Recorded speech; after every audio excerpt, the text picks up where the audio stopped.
Et ben voilà, poursuite de notre après-midi. On a parlé de beaucoup de sujets, le jeu vidéo juste avant. On va parler d'un sujet qui est assez fondamental puisque beaucoup, vous êtes producteurs, créateurs. Vous amenez des projets au marché et vous cherchez comment les financer. Il y a des acteurs qui vont amener des solutions. On les connaît toutes. C'est des solutions de travailler avec des marques, mais ça implique des contraintes, des méthodes, des techniques. Travailler avec des marques, c'est tout un travail spécifique. Ils vont vous en parler parce qu'ils ont une longue expérience. En attendant, je vous présente rapidement le workshop qui a lieu en parallèle. Avas Media qui nous fait le plaisir de venir présenter leur étude sur la Smart TV. C'est une étude qui est vendue très cher d'habitude et qui nous font le plaisir de nous présenter en exclusivité. Ça s'appelle When Smart TV Meets Smart Audience. Donc c'est là-bas. Et ici, on va commencer avec un petit keynote de Dan Benzaken qui va nous présenter un petit keynote sur le brand entertainment et puis un panel et une visibilité sur, au niveau international de tout ça. Ce n'est pas allumé? Ah si, ben voilà. Merci. Dan, merci beaucoup, c'est à ça toi. le bouton suite. Ça, c'est le bouton C'est suite, celui-là. absolument. Ou la barre d'espace, comme tu veux. Bonjour. Donc je m'appelle Dan Benzaken, je suis le cofondateur d'une société qui s'appelle Story Factory, qui est spécialisée dans l'observation et l'analyse des contenus numériques. On édite 2 sites internet que je vous invite à aller regarder quand vous aurez l'occasion. Web Television Observer, qui est un site d'information sur les contenus produits par les industries créatives, donc pour le web et les médias numériques, et Brands and Contents, qui est plus le sujet du jour, qui est spécialisé sur les contenus digitaux produits par les marques. L'idée aujourd'hui, c'est peut-être de regarder quand même avant tout ce que... Alors on parle de brand content, de branded content, de branded entertainment, d'essayer de regarder comment les marques aujourd'hui sont face à un territoire qui est immense, qui est peut-être plus celui du divertissement que de la publicité. Et si on regarde un petit peu, alors j'ai piqué cette slide de manière un petit peu sauvage à Ogilvy qui a fait un très très joli dossier sur le branded entertainment au moment du MIP TV à Cannes, pour montrer un petit peu les changements qui se sont produits dans les médias et surtout finalement dans les comportements du public. Le développement d'Internet et du numérique ont quand même majoritairement surtout changé le comportement du public. Les possibilités qui lui sont offertes aujourd'hui de choisir ses programmes quand il le veut sur l'appareil qu'il souhaite. Et on a aujourd'hui la possibilité d'interagir avec un vaste écosystème de divertissement, parce qu'on est quand même majoritairement là encore dans le divertissement. Comme beaucoup de marques l'ont constaté en télévision, alors on ne parlera pas aujourd'hui de la mort du spot de 30 secondes en télévision, ce n'est pas le but. Mais quelque part, l'idée, c'est effectivement que grâce au numérique aujourd'hui, les marques se retrouvent dans une situation où elles peuvent aller bien au-delà de la simple publicité. On va le voir en exemple aussi assez rapidement. Et Internet est un formidable terrain d'expérimentation justement pour les marques. Si on considère qu'Internet est avant tout aujourd'hui le vecteur du divertissement mondial. Alors il y a 2 bonnes nouvelles récentes. On ne va pas parler beaucoup de chiffres. On va essayer de rester assez court là-dessus. La première, c'est que le premium, les contenus, donc on va dire premium de grande qualité, et les contenus longs sont maintenant devenus une norme sur Internet. Ça ouvre un territoire formidable pour les marques, parce qu'effectivement, créer de l'engagement sur des spots de 30 secondes, c'est un petit peu difficile. Mais aujourd'hui, c'est à la fois pour les marques un moyen de communiquer différemment, de créer aussi des nouvelles sources de revenus. On va le voir sur certaines marques qui sont justement dans une autre transition, celle de devenir des médias ou des producteurs de contenu directement. Et petit à petit, les marques commencent à transférer une part de leurs investissements publicitaires vers du contenu. Donc avec cette volonté maintenant de partir dans une relation d'engagement, une relation différente avec les consommateurs. Juste un petit chiffre, une étude du Custom Content Council qui date de novembre dernier, qui confirme que près de 40% des annonceurs américains sont aujourd'hui prêts à investir plus de leur budget sur du contenu. Alors oui, on parlait de la mort du spot de 30 secondes. On y va, chacun y va de sa petite spéculation, mais finalement on tourne un petit peu en boucle. Le spot de 30 secondes ne va pas disparaître du jour au lendemain. En revanche, ce champ des possibles qui s'ouvre pour les marques aujourd'hui sur le numérique, il y a déjà beaucoup de marques qui se sont lancées sur des stratégies de contenu très très engageantes. Ça tombe plutôt bien parce que l'industrie du divertissement est en plein boom, grâce justement à la démultiplication des espaces de diffusion et aussi à la multiplication de la demande. Pardon. Quoi donc au milieu? Voilà, au milieu du micro. Entre les deux micros. Voilà. C'est mieux comme ça? Merci. Donc tous ces nouveaux écrans, tous ces nouveaux supports qui permettent de... oui, j'essaye aussi de pouvoir vous voir. À démultiplier la demande, parce qu'effectivement aujourd'hui un consommateur va aller chercher ses contenus en télévision, mais aussi sur tous les autres devices qui sont disponibles. Et d'ici 2015, l'industrie mondiale de l'entertainment pèsera 1,8 trillion de dollars. Alors, je ne sais pas si le trillion, ça vous parle, ça fait 1,8 million de millions de dollars, ou plus simplement 1800 milliards de dollars. Ça n'a pas échappé à pas mal de marques qui ont aujourd'hui décidé de s'investir dans les contenus, bien sûr évidemment pour faire du marketing, pour communiquer, pour engager ses clients, mais finalement aussi pour créer des lines of business, donc vraiment un engagement dans les contenus qui peut être une source de rentabilité pour les marques.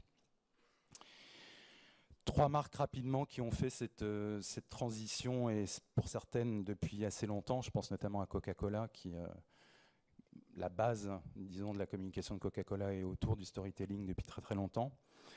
Red Bull, dont le Red Bull Media House est une entité de production extrêmement puissante qui produit aujourd'hui totalement au sein du groupe l'intégralité des contenus de Red Bull, les revend aujourd'hui à des partenaires, donc à des chaînes de télévision. Red Bull est devenu un média.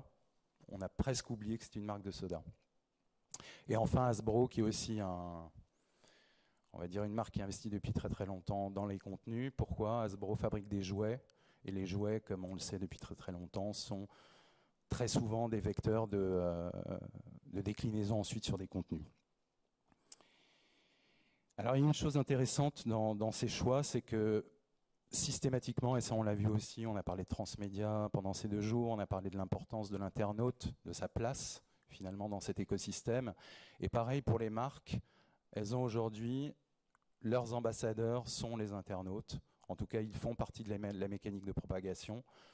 On parle bien sûr du pouvoir du bouche à oreille, de la recommandation qui est centrale, que ce soit sur du contenu produit par les industries créatives, mais aussi sur du contenu de marque. Et vous allez voir que les marques aujourd'hui produisent vraiment des contenus qui sont assez ambitieux. Si on observe, et c'est un petit peu notre métier chez Story Factory, on regarde ce qui se fait aujourd'hui sur Internet, sur les médias numériques, que ce soit de la vidéo, des sites Internet un peu riches, interactifs, ou des applications. Les marques aujourd'hui sont parmi les pionnières sur certains formats, expérimentent beaucoup. On a entendu aussi pendant ces 2 jours l'idée qu'il fallait apprendre en avançant, parfois essayer des choses, expérimenter, c'est ce qu'on va voir dans quelques cas.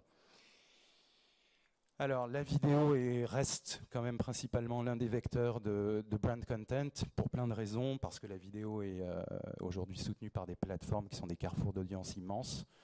On va parler de YouTube, on a la chance d'avoir aussi des personnes de chez Dailymotion aujourd'hui avec nous qui vont nous parler un petit peu plus de la vidéo. Alors, je voudrais juste balayer en 5 minutes quelques cas qu'on a observés récemment, vous montrer la diversité de ce que les marques font aujourd'hui. Alors évidemment, on est moins sur des choses qui ressemblent à du one-shot, on est aussi parfois sur des politiques et des stratégies de contenu qui sont sur du long terme. C'est intéressant à observer. Alors en vidéo, qu'est-ce qu'on a? On a des clips. Beaucoup de marques vont bien évidemment sur ce secteur très porteur qu'est la musique, qui a une forte vocation d'être partagée. Là, 2 exemples issus du secteur automobile où des créations originales pilotées, voire pour le cas de droite, où Chevrolet est vraiment au centre de la création de ce clip. On atteint très souvent les objectifs en termes de propagation, de viralité, parce que la musique reste un vecteur très très fort.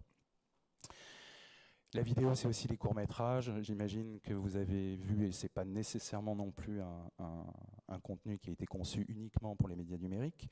Il faut savoir aujourd'hui que l'écosystème dans lequel on observe les contenus peut aller bien au-delà, rayonner jusqu'au cinéma. Mais voilà, les courts-métrages sont, encore une fois, une forme de vraie valeur pour l'internaute. Je pense qu'aujourd'hui, quand on regarde ce que font les marques, et si on s'intéresse vraiment au haut du panier, les marques doivent proposer aux internautes quelque chose qui a de la valeur. Donc l'engagement, ça ne se fait pas, ça ne se fait plus uniquement avec des promesses, mais ça se fait surtout aujourd'hui avec des contenus de qualité qui peuvent rivaliser parfois avec ceux des industries créatives et qui, dans 90% des cas aujourd'hui, sont quand même réalisés par des gens qui sont soit en télévision, soit au cinéma, soit dans le jeu vidéo. On va le voir aussi sur d'autres types de formats. Les vidéos virales, alors le terme viral, moi je n'aime pas trop. L'idée c'est plutôt de parler de choses qui sont surprenantes, qui peuvent être dans l'air du temps, qui sont... si on regarde juste l'exemple d'Angry Birds Space, Angry Birds est un jeu qui a déjà une énorme communauté. Donc les chiffres ne sont pas forcément indicateurs, mais aujourd'hui pour communiquer de manière un petit peu... virale justement, l'idée c'est de s'appuyer sur des choses un petit peu exceptionnelles. Angry Birds par exemple est allé chercher un astronaute de la NASA pour effectuer une démonstration des principes physiques du jeu d'Angry Birds depuis la station spatiale internationale. Donc ce sont des choses assez rares, ce sont des choses qui se partagent très très bien, parce qu'il y a toujours cette notion de valeur et de rareté. On peut aller plus loin, on peut faire des vidéos interactives, il y en a beaucoup sur YouTube, Dailymotion. On peut aussi créer des sites entiers dédiés autour de la vidéo et des interactions. Là, c'est un petit film qui a été produit pour Mercedes qui s'appelle Escape the Map, qui est une véritable aventure cinématographique. Elle ne dure que 5 minutes, mais elle est particulièrement axée sur les possibilités offertes par le web en termes d'interaction. Bien sûr, il y a des séries. Alors, je vous invite, si vous avez l'occasion, à aller regarder cette série qui s'appelle Daybreak, qui a été lancée le 31 mai dernier, qui est réalisée par Tim Kring, le showrunner de Heroes, de Touch, pour la marque AT&T, l'opérateur historique américain, où il y a une énorme part de logique à mettre en avant l'innovation d'AT&T, mais pas de manière... publicitaire, pas franchement non plus sur une démonstration. L'idée derrière l'investissement d'AT&T était de montrer le futur, le possible des applications, des choses qui sont développées en interne chez AT&T dans la R&D et qui sont utilisées dans une fiction, tout ce qui est de plus classique. On est là vraiment dans l'équivalent d'une série télé. Elle dure 5 fois 10 minutes, donc c'est beaucoup moins, mais en même temps, c'est une série qui a un niveau assez proche des séries américaines qui fonctionnent assez bien en télévision. Après la série, on peut aller plus loin. Red Bull et d'autres marques se sont lancées dans la production de longs métrages. Red Bull est sur un territoire très particulier, celui des sports extrêmes, a quand même inscrit aussi sa marque autour d'un grand nombre de sportifs impliqués dans ces sports. The Art of Flight est un long métrage qui a nécessité des investissements assez conséquents, le développement de matériel et de caméras spécifiques pour les tourner dans les paysages les plus fous, les aventures de quelques snowboarders éminents. Donc The Art of Flight est un long métrage, il est donc diffusé au cinéma, ce sont des entrées payantes, il est vendu sur iTunes, ça coûte 8 €. C'est un vrai line of business pour Red Bull. On n'est plus du tout dans le soda, on est complètement dans la culture de marque. Et aujourd'hui, ce type de, même si malheureusement on n'a pas beaucoup de chiffres là-dessus, ce sont des modèles économiques intéressants pour des marques, en tout cas de s'investir sur des choses qui gardent de la valeur dans le temps. Idem pour Hasbro et Transformers, dont on ne mentionnera pas les chiffres au box-office, mais qui représentent là aussi typiquement un investissement très très très fort dans la création d'une franchise qui rayonne sur plusieurs médias. Alors bien sûr, au-delà de la vidéo, il y a aussi les sites web. Je vais essayer de passer un petit peu plus rapidement. Des sites éditoriaux, bien sûr, on en voit beaucoup. Je vais vous en mentionner deux. Nowness, qui a été développé en interne par le groupe LVMH. Donc c'est un vrai site éditorial autour de la mode. Il y a beaucoup de créations aussi, vidéo ou cinématographiques, qui sont faites et diffusées pour ce site-là. Plus récemment, on a vu l'investissement d'Evian aussi sur un site éditorial qui s'appelle The Source, qui vient à peine de démarrer, qui n'est pas encore très très rempli, mais on voit que les marques ont aussi de plus en plus une posture de vouloir produire du contenu et aussi d'en agréger, c'est-à-dire partager la culture de la marque à travers des passerelles sur des artistes qu'ils aiment soutenir, des projets intéressants. En tout cas, cette partie-là, aujourd'hui, sur le web, représente une grande partie des investissements des marques. Un petit peu plus riche, un petit peu plus complexe, des sites expérientiels. Je pense surtout à des choses que vous avez dû voir comme Pleasure Hunt de Magnum, ou, voilà, dont il y a eu également une suite, donc un numéro 2 qui a été lancé récemment, qui nécessite un peu plus d'interaction. En tout cas, il faut savoir une chose sur des sites comme ça, le temps moyen que passe un internaute à jouer sur ces sites-là se situe en gros à 5 minutes pour une expérience qui peut quand même parfois durer jusqu'à 20 minutes pour les internautes les plus assidus. Une petite curiosité encore, une marque géorgienne d'eau minérale qui s'appelle Borjomi, dont la particularité est que l'eau prend sa source à 8000 mètres de profondeur, a décidé de créer le site le plus profond du monde. L'objectif pour l'internaute, scroller donc pendant 8000 mètres, et pour les plus courageux qui arrivent au bout, de pouvoir graver son nom dans la roche.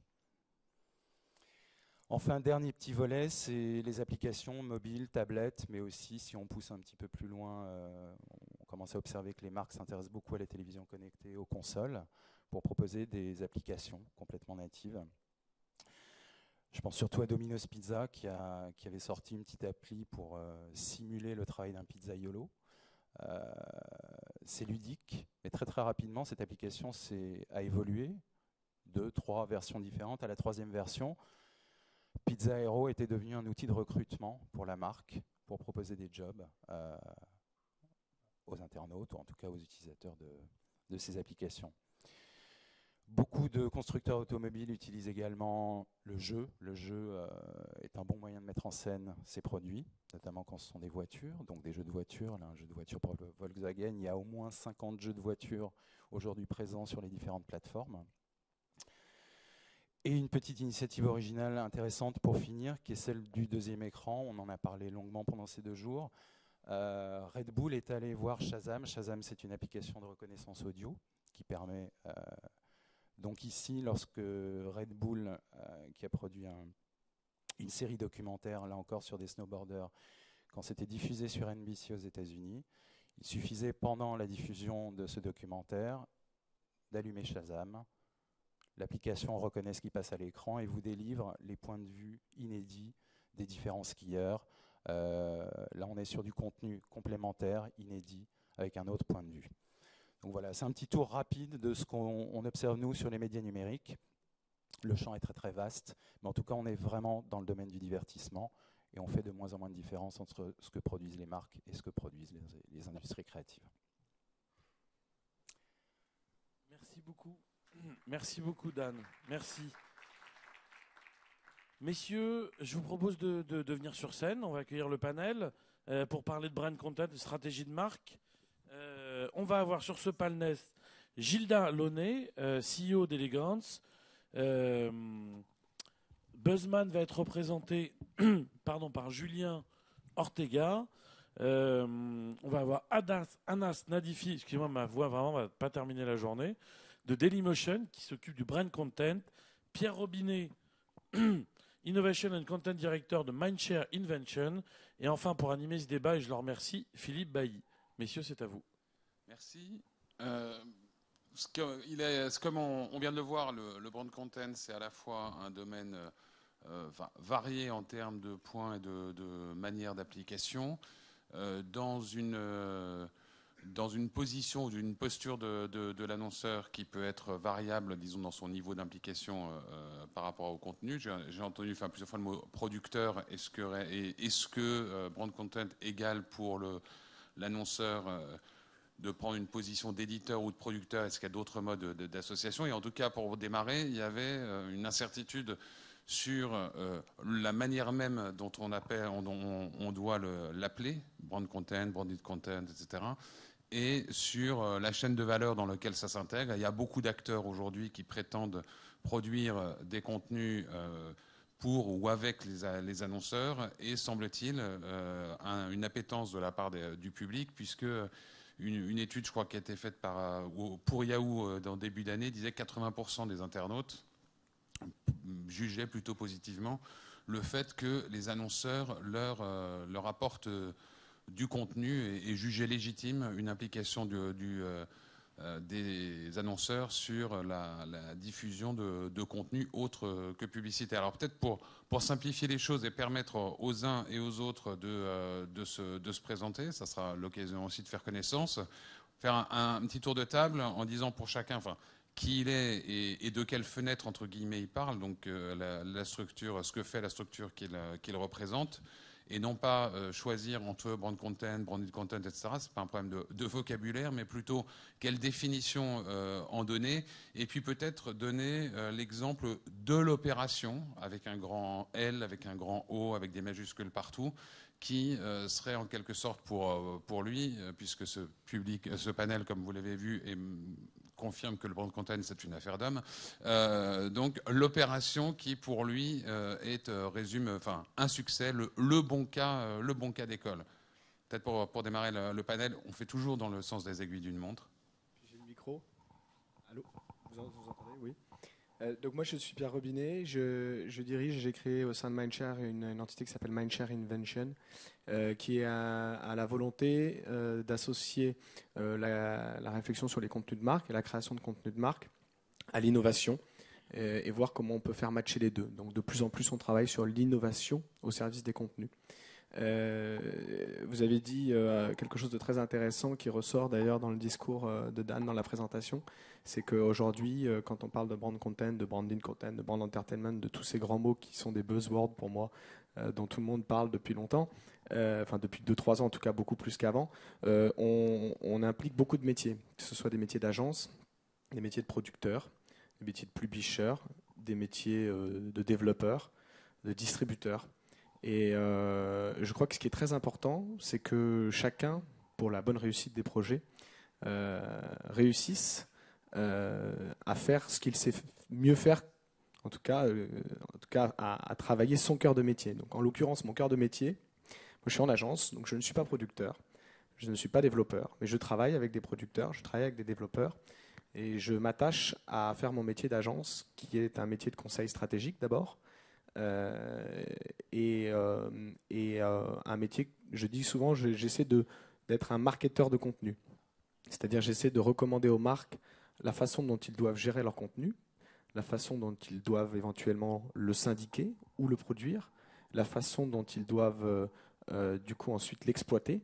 Et j'essaie de faire en sorte d'être le chef d'orchestre de tous les acteurs qui vont m'aider à produire, réaliser pour le compte de cette marque la campagne de brand content.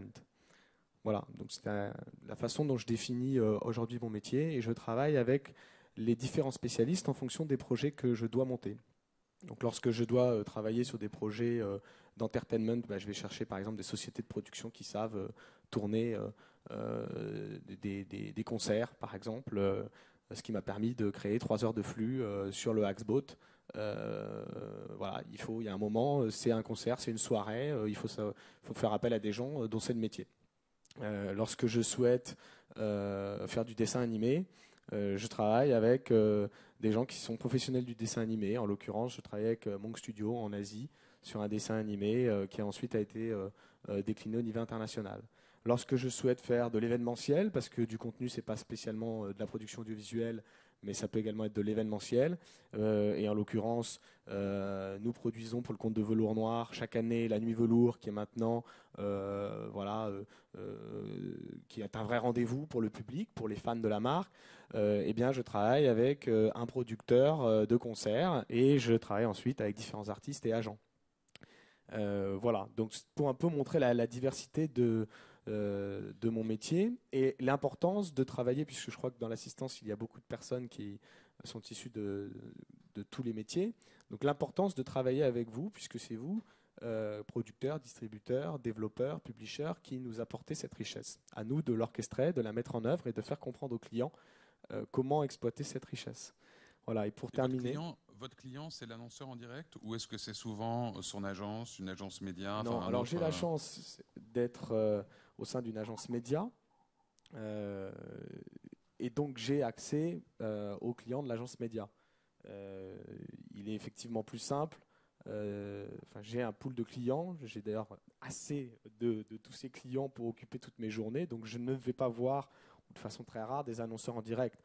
Il peut arriver qu'un annonceur en direct qui ne soit pas chez nous vienne nous voir, mais c'est plutôt rare, étant donné déjà tout le travail que j'ai à gérer, toutes les problématiques de mes clients qui sont lourdes à traiter. Sachant que pour certains, je fais du conseil, que pour d'autres, je vais plus loin que du conseil et je vais jusqu'au suivi de la production, de la réalisation.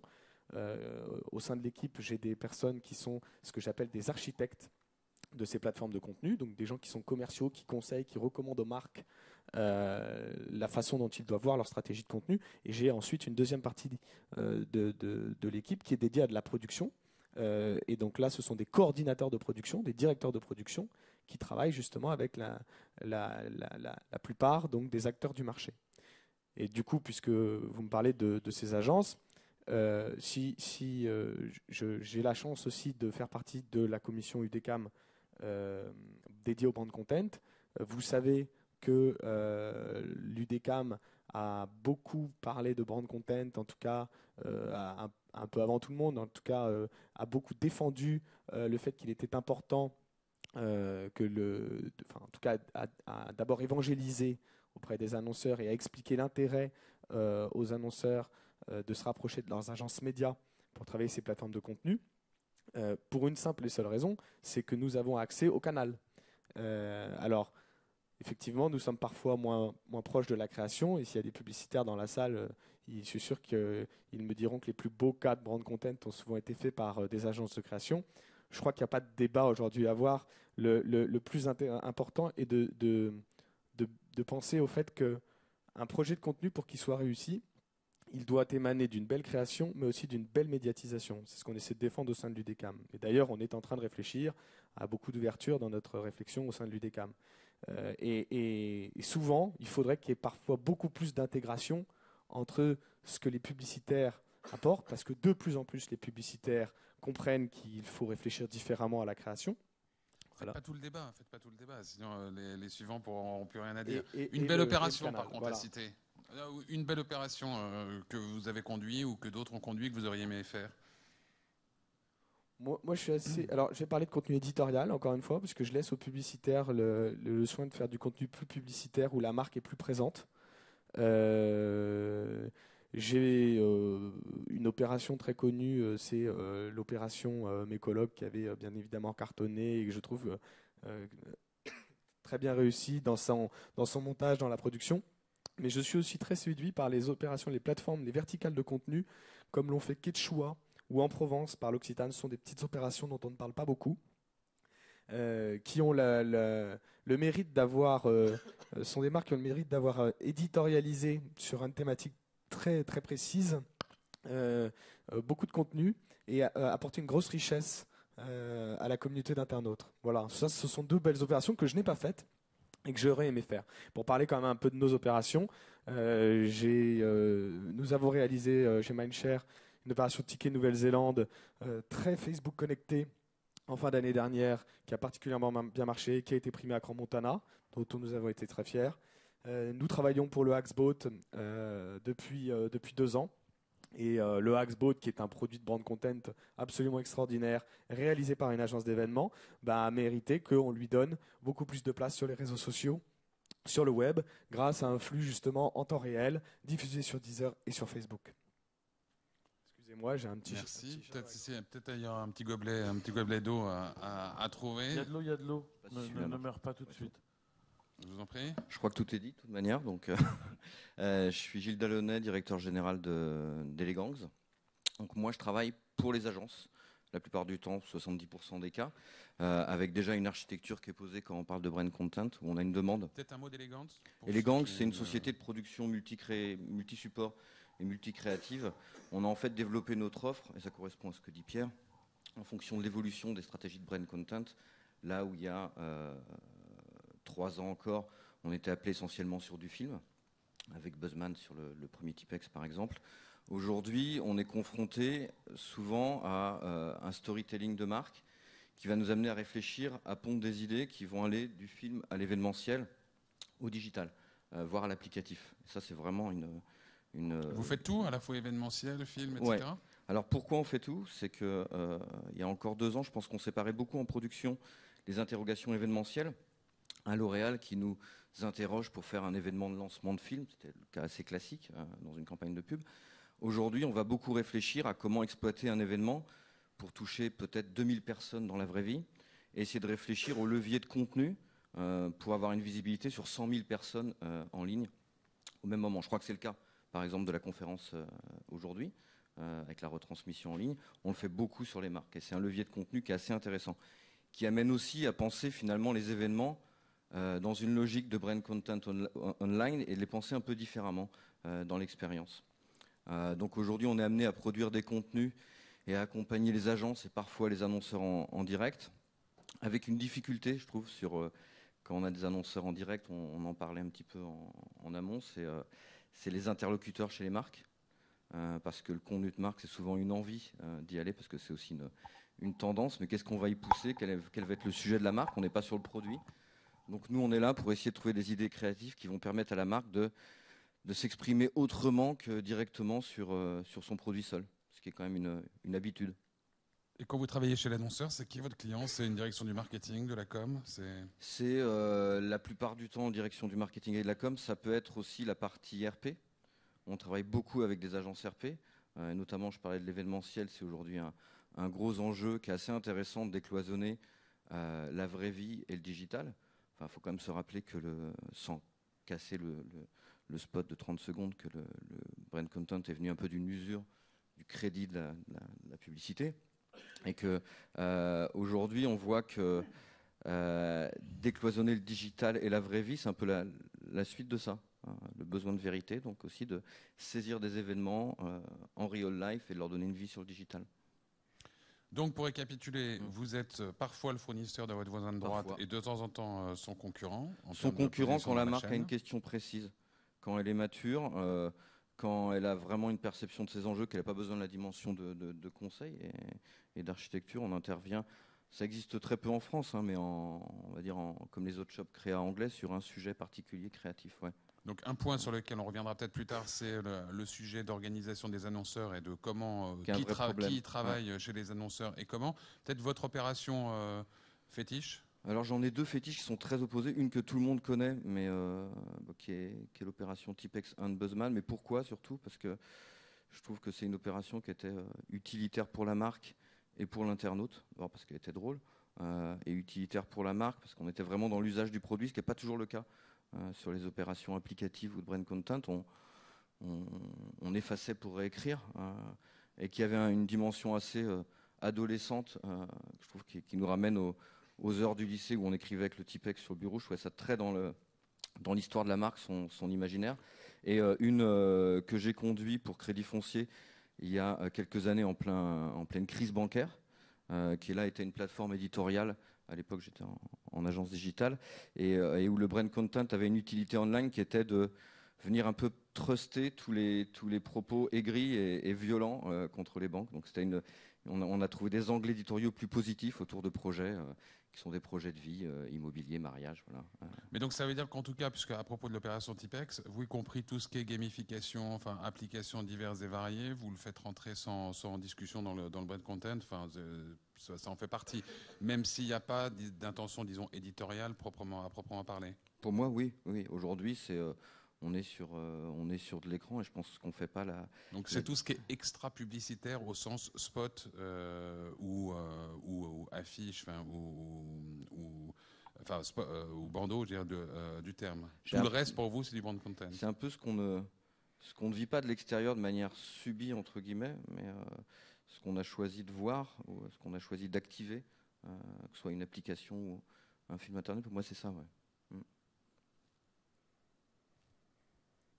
Un mot de plus pour rebondir sur, enfin peut-être sur la définition ou pas, Dan? Oui, non. Juste, tu disais justement qu'on on est sur des différents formats. Le brand content, bon, tel qu'on l'observe, nous, on passe quasiment tout notre temps à regarder ce que font les marques sur Internet. C'est vrai qu'il y a une grosse partie qui est assez claire à lire, hein, tout ce qui est vraiment de l'ordre du divertissement classique, qui est du contenu qui n'est pas signé par la marque ou qui est à peine signé. Donc on est vraiment dans du contenu. Après, il y a beaucoup de choses quand même du domaine du service qui sont intéressantes aussi, que ce soit via des applications ou des sites en temps réel qui vont donner des informations en temps réel voilà, aux clients de la marque ou à un pool d'internautes un peu plus large. Par exemple? Il y a des tas de choses sur de la data visualisation en temps réel, que ce soit... Alors, je sais pas, j'ai un exemple en tête, c'était HSBC, la banque, qui a un site dédié à l'expatriation. Donc, c'est tout un tas de services qui doivent aider les expatriés à découvrir comment vivre dans un nouveau pays. Et la banque, finalement, propose un point central pour accompagner les expatriés. Donc là, on n'est pas vraiment dans du contenu, mais on est quand même dans de la valeur ajoutée, du service. Mais pour rester juste dans un instant sur l'univers de la banque et puis cette question de la frontière ou de à la limite un calculateur de taux de change sur le site d'une banque, ça devient du brand content. C'est un petit peu, peut-être un petit peu léger. J'en ai beaucoup. C'est peut-être un petit peu léger, le calculateur on le trouve ailleurs. Pour moi, c'est plutôt qu'est-ce qu'on va pouvoir apporter comme valeur qu'on ne trouve pas ailleurs. Donc il y a une notion d'exclusivité ou en tout cas de création originale ou en tout cas de répondre à une problématique par quelque chose, une vraie proposition. Chez Dailymotion. Bonjour, moi je suis Anas de Dailymotion et donc moi je dirige la cellule en fait créative en direction des marques sur Dailymotion qu'on a baptisé Dailymotion Studio. Donc du coup, moi je suis assez content parce que je suis dans une position où en fait j'étais un peu trivial, mais je bosse avec tout le monde. Donc je peux travailler avec Pierre, comme je peux travailler avec Gilda, comme je peux travailler avec Julien, comme je peux travailler aussi avec Dan. Donc nous on est un petit peu à la croisée des chemins et ce qui est assez génial aussi, c'est que en fait on se rend compte par rapport à la discussion qu'on a, c'est que en fait ici vraiment la création elle est partout.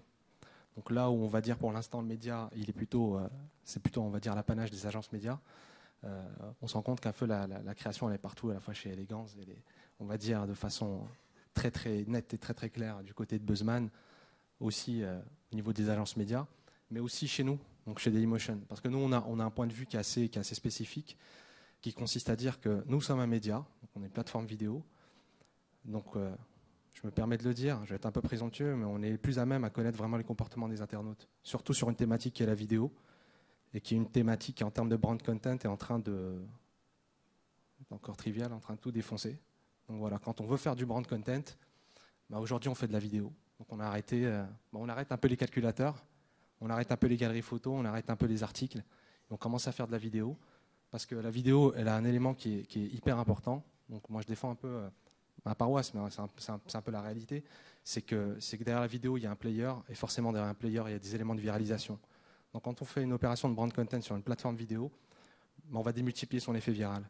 Parce que la viralisation elle est déjà présente dans la technologie. Oui, mais on n'a pas besoin de Dailymotion pour poster une vidéo sur Dailymotion. Exactement. Sur YouTube d'ailleurs. Tout à fait. Mais ça, c'est une certitude. Donc, c'est une très bonne remarque parce qu'il y a des gens lambda comme vous, comme moi, et pas forcément des marques, qui arrivent à faire des cartons en termes d'audience sans, on va dire, un sou en termes de budget média. Donc voilà. Mais bon, les exemples sont assez rares. Mais, pardon ? Oui, bien sûr, quand l'idée est bonne, ça c'est une certitude. C'est pour ça que j'ai dit que c'était effectivement assez rare. Mais des cartons, il y en a tous les ans. Et voilà, nous, ce qu'on se dit aussi, c'est que très souvent aussi, je connais un peu moins la Chine, mais je regarde pas mal ce que font les anglo-saxons. Mais très souvent, que ce soit les marques anglo-saxonnes ou les internautes anglo-saxons, j'ai l'impression qu'ils sont un peu plus créatifs qu'ici. Donc je vais être un peu un pavé dans la mare. Mais c'est un peu aussi une réalité. C'est incroyable ce que sortent les Américains en termes de tendance, en termes de vidéos, même les internautes, donc c'est assez hallucinant. Donc je reviens à ce que je disais au départ, nous on connaît les internautes, donc on sait potentiellement ce qui peut plaire. Après on n'a aucune obligation, on ne s'engage pas sur des résultats, mais on sait très bien ce qui peut plaire. Donc voilà, moi le brand content, je suis assez d'accord avec ce que tu disais Gilda, c'est globalement comme disait notre président de la République, c'est de la pub choisie et pas de la pub subie. On disait ça sur une autre thématique. Mais globalement, ça, je suis assez d'accord avec cette définition. Et la deuxième chose, c'est que moi, je vois le brand content comme... pour moi, c'est un peu comme une religion. Voilà, c'est un peu comme une religion, c'est vrai. Et il y a derrière, il y a les 10 commandements. Donc, il y a un vrai décalogue derrière. En tout cas, le premier point de ce décalogue, et c'est ce qui me concerne, moi, c'est de dire, à la place de l'internaute, tu te mettras. C'est le plus important. Le plus important, c'est effectivement diffuser mon message, mais surtout plaire à l'internaute. Donc, voilà, d'où le brand content. Donc, on arrête de parler uniquement de la marque et on propose un contenu divertissant, une expérience divertissante, quitte des fois à être borderline. Mais ce qui est assez hallucinant dans ce business, c'est qu'il y a des fois des campagnes qui parlent à 100% du produit et qui finalement sont hilarantes. Donc moi, je rebondis finalement sur un des exemples qui m'a le plus marqué, qui était l'exemple de l'année dernière, qui était, vous connaissez tous, c'est Old Spice. Et j'ai trouvé ça fabuleux de créativité. Parce que pour le coup, c'est de la vraie créativité. Voilà, parce que dans le domaine de la créativité, je fais juste une petite digression très rapide. Dans la créativité, il y a deux choses. La première, c'est les vrais inventeurs, les inventeurs de concepts. Et la deuxième, c'est qu'il y a des innovateurs. Donc il y a des campagnes, en fait, on va aller piocher les bonnes idées qui sont un peu existantes, mais par un phénomène, on arrive à les associer et on crée quelque chose d'exceptionnel. C'est le cas de Tipex. Et il y a aussi les créations qui sont en fait vraiment, qui ont un côté vraiment délirant. Donc la campagne Old Spice, je pourrais même pas vous la décrire parce qu'elle est juste démente. Donc je vous inviterai à aller la voir. Mais c'est un gars qui est sur un cheval et qui a son gel douche Old Spice. Et je ne peux pas vous le raconter, c'est super. Mais peut-être que tu m'aideras, toi, Julien, parce que je pense que vous tous, vous l'avez vu. Mais c'est juste hallucinant. Mais ce qui est vraiment hyper intéressant dans cette démarche, c'est non pas, on va dire, la créativité débordante, mais ce qui est vraiment génialissime, c'est que je suis convaincu qu'ils ont anticipé en fait le buzz. Donc ils l'ont bien orchestré, c'est sûr. Donc il y a un bon boulot de strat média, ça c'est une certitude. Et en fait, ce qui est génial, c'est qu'ils ont anticipé en fait la production. Là où sur Tipex, vous aviez produit une 40aine de vidéos, eux, en fait, ils ont anticipé ce besoin. Et en fait, il y a eu un espèce d'enchaînement de la part des internautes qui ont commencé à commenter la première et la deuxième vidéo. Et en fait, le personnage de cette vidéo commençait à répondre en one-to-one, en disant, toi qui es dans le Texas, qui m'a dit tel ou tel truc, je te réponds.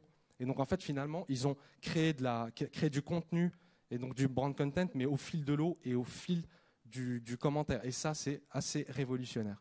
Mais en même temps, il faut avoir une marque qui ait vraiment les guts, qui soit vraiment, pour le coup, assez couillue. Et c'est vraiment, voilà, c'est génial. Et c'est ce qu'on attend de voir aussi en France. Juste concrètement, pour comprendre, comme vous disiez, pour qu'une campagne aussi démarre sur Dailymotion, c'est l'émergence, le fait d'être vu. Une fois que ça a été vu, ça buzz, mais il faut d'abord que ça soit vu. Donc effectivement, ça s'intègre quand même dans un environnement dans lequel souvent on stimule un peu le point de départ. Juste, pardon, pour ne pas repartir trop longtemps, une question sur Dailymotion Studio. Si je suis annonceur et que je viens vous voir, donc vous me dites, on connaît très bien un internaute, etc., je vous en donne le crédit, mais vous faites quoi pour moi? Vous avez des créatifs qui vont travailler avec mes équipes sur la création d'un film. Ça se passe comment? Concrètement, qu'est-ce que vous proposez comme service? C'est ce que je disais au début, donc je peux avoir Pierre qui va me dire qu'il va soit... Pas trop longtemps, s'il vous plaît. Pas très longtemps, je vais aller très vite, mais je vais les passer en revue, parce qu'ils sont effectivement... Donc il y a Pierre qui peut me demander à la fois soit un concept créatif en termes de production, soit il va arriver avec une production qu'il a déjà imaginée et que je vais diffuser, premier cas. Mais donc je vais voir Pierre, donc c'est l'agence média, donc je n'ai pas accès à l'annonceur. Il y a Gilda, avec qui potentiellement on peut monter des choses en commun, où on peut même intervenir, que soit lui en production ou moi en production, ou en tout cas on peut se rencontrer pour discuter. Voilà, et proposer des projets à des marques. Mais qui fait la créa, par exemple? C'est vous avez des équipes, c'est eux? Exactement. Donc nous on a des créatifs effectivement dans l'équipe. Et en fait, nous, on a une vraie spécificité par rapport à Dailymotion, c'est que nous, nos structures de production, ce sont les internautes. Et ça, c'est une vraie valeur ajoutée. Et en fait, ces internautes-là sont des contributeurs créatifs qu'on a labellisés sous le nom de Motion Maker. Donc dedans, vous allez avoir tous les grands noms du moment, donc des gens qui font une audience assez hallucinante, que ce soit sur notre plateforme ou sur l'autre, donc des gens comme Rémi Gaillard, comme Norman, comme Cyprien, comme Hugo Tout Seul, enfin tous les podcasteurs comme Max Boublil, etc. Donc nous, on va aller s'appuyer sur ces gens-là pour produire les vidéos. Donc on a deux manières de fonctionner. Soit on sélectionne les meilleurs motion makers, on leur propose le brief et eux réfléchissent vraiment créativement et font la création et la réalisent. Soit nous arrivons avec un concept et nous les faisons bosser pour ce qu'ils sont, pour leurs pattes, pour la manière dont ils Quand Norman de mémoire avait fait une pub pour, je crois que c'était Orange, vous lui avez soumis un pitch et c'est lui qui a créé son film. C'est plus, on va dire, c'est un peu plus. On va mettre plutôt ça, on va rendre à César ce qui appartient à César, c'est-à-dire au Dailymotion Studio. Donc nous, on est arrivé avec une sélection de motion makers, mais on a énormément impulsé d'un point de vue créatif. Donc quand on a vu un Norman, on a réfléchi avec lui sur le concept. Mais en même temps, on a aussi donné une direction à Norman. Donc c'est là où on est parti sur une thématique et Norman fait son cinéma. Une thématique qui a évolué dans le temps. Quand on a fait appel à un deuxième motion maker qui s'appelle Ludovic, qui a aussi une communauté, on a réfléchi avec lui sur un programme. Donc on a aussi de l'input créatif. Mais on essaie pas notre objectif aussi, c'est un exercice un peu de funambule, parce qu'on essaie de ne pas les frustrer. Donc on ne va pas leur imposer un concept tel que nous on l'imagine. On est dans un système qu'on appelle, et que certains dans cette salle connaissent, la co-création. Petite question, et après juste vraiment on passe au suivant. Vous avez avec eux enfin, c'est comme pour les réalisateurs de clips ou de pubs qui sont souvent en exclu dans une agence ou chez un producteur, avec des gens comme Norman, Cyprien et autres. Vous avez un contrat d'exclusivité sur les aspects pub ou ça se joue au coup par coup? Alors le modèle qui est un peu, on va dire, le premier modèle, donc la première étape, que ce soit nous ou d'autres plateformes vidéo, c'est que donc on invite ces personnes-là à poster des vidéos, par exemple sur Dailymotion, et on signe des accords avec eux, surtout en termes de ce qu'on appelle du revenu sharing. Donc on fait du partage de revenus sur toutes les publicités qui passent devant leur contenu. Donc on le fait nous, nos concurrents le font aussi. En revanche, des contrats d'exclusivité. Pardon, vous ne répondez pas à ma question. La question, c'était est-ce qu'ils ont un contrat d'exclusivité avec Dailymotion pour le fait de réaliser des pubs? C'était la deuxième partie de ma réponse. Ils n'en ont pas. D'accord. Ils n'en ont pas. Mais en revanche, on les rémunère parce qu'ils postent leurs vidéos chez nous. Mais ils n'ont pas de contrat d'exclus. Mais donc en revenu cher. Exactement, tout à fait. Merci beaucoup. Et on termine le cercle. Donc Julien Ortega Plaza, Buzzman. Donc on est une agence de publicité. Donc le brand content, nous en fait on est là depuis 2006, on est les nouveaux publicitaires, on va dire. On perçoit le brand content avant tout comme du contenu, quoi. Tu parlais de Old Spice, en fait si ça fonctionne c'est d'abord parce qu'il y a un contenu puissant, quoi. Nous le motto de l'agence d'ailleurs c'est, je le dis en anglais parce qu'on l'a emprunté, donc la phrase est en anglais, c'est If you're going to crash the party, bring some champagne. Qui est en gros la publicité n'est jamais voulue, elle est tout le temps subie.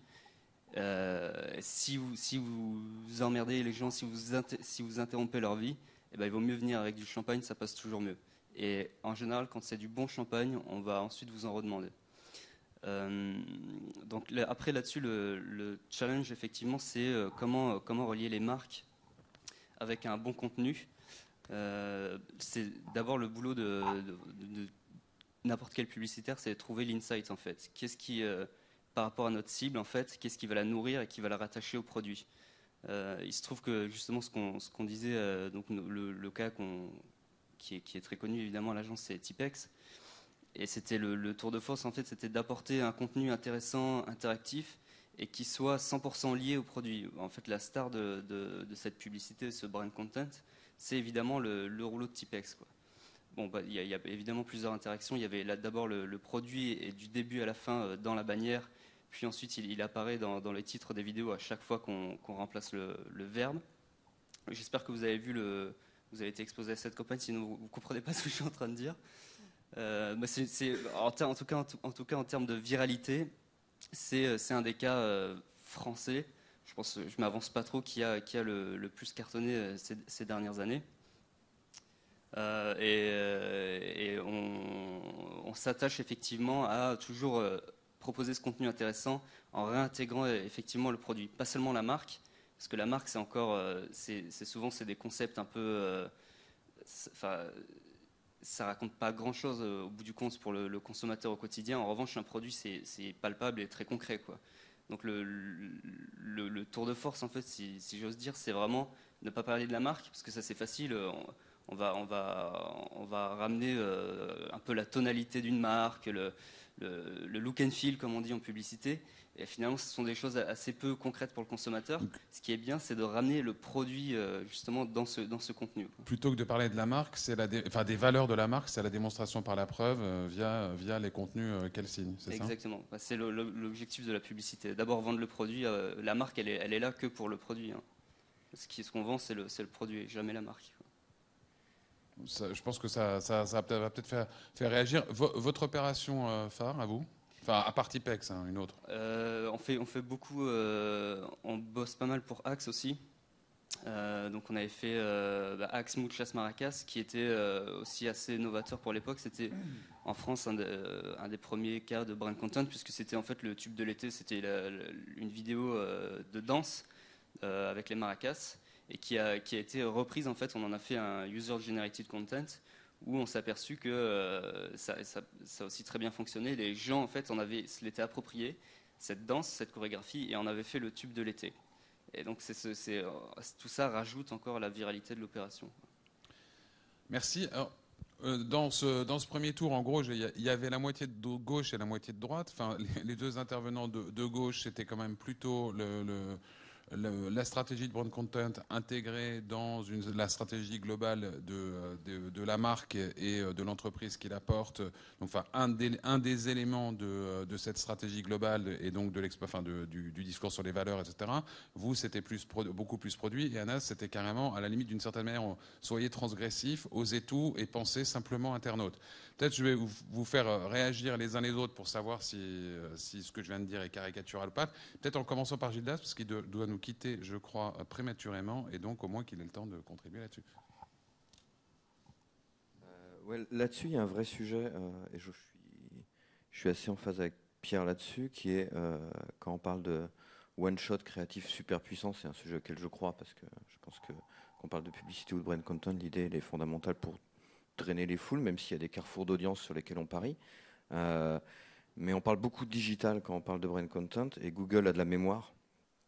Et moi, quand j'ai commencé à bosser sur les sujets digitaux en 2002-2003, les contenus qu'il y avait sur les plateformes de partage, c'était la Méditerranée. Aujourd'hui, on a le Pacifique. Donc, pour émerger, d'abord, on travaille avec les gens du média, et le média doit être créatif aussi pour pousser un contenu. C'est un premier truc. Et ensuite, je pense qu'on est obligé d'avoir une architecture de marque, parce qu'on laisse des traces sur Internet. Et alors on peut être sur le produit, on peut aussi rechercher une marque. Et assez facilement, et c'est très difficile à piloter, on peut arriver à un historique de 5 ans d'expression de marque. Alors il y avait Culture Pub à l'époque sur M6, et voir les actions fortes, mais aussi les contradictions de la marque.